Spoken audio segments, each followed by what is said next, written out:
So let's get started with a few facts, because we know that they're out there. But the bottom line is that data sizes and elements are going faster than what we know what to do with it, right? So that's a bottom line that we've seen out there.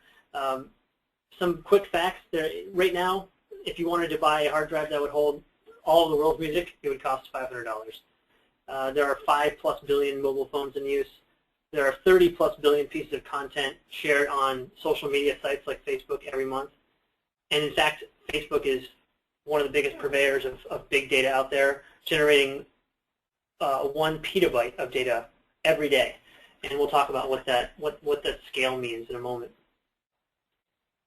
We also have heard that there's 40% growth in global data per year, year over year. So obviously it's increasing exponentially every year.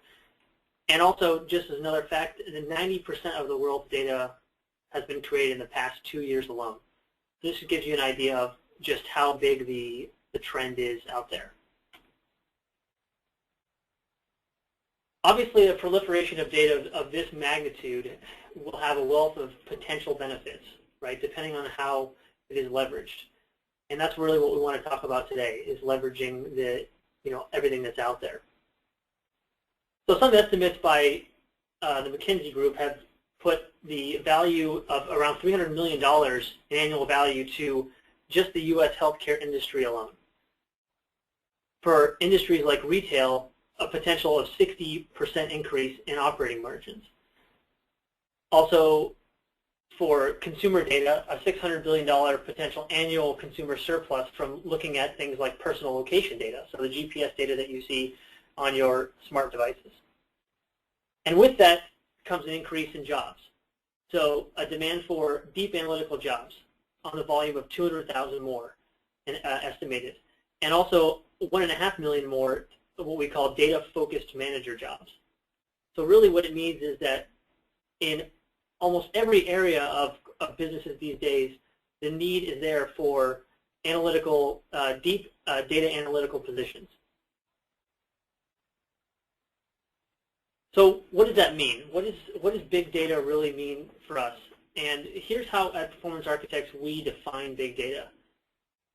We think of big data as really a broad definition of data that is at a higher capacity and more unstructured in nature than data typically found in traditional finance reports and IT systems.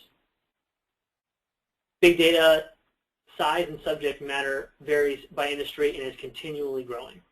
So we want to highlight there higher capacity and more unstructured in nature.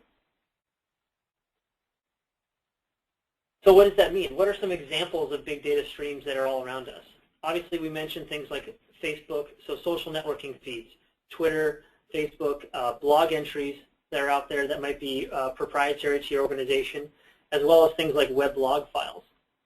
So generally defined weblog files could be the output of, say, an online web portal that you might be running in your organization. So being able to scan all that data. In industries like healthcare, real-time video and data feeds that might be created during, say, a surgical procedure. A lot of this data is being thrown away on a regular basis. So being able to capture it and make sense of it is very important. In logistics, especially in the retail industry, any sensor data that's captured through the retail supply chain, that's another example of a big data stream. And then, of course, in mobile devices, consumer GPS location and things like purchasing habits are a very common data stream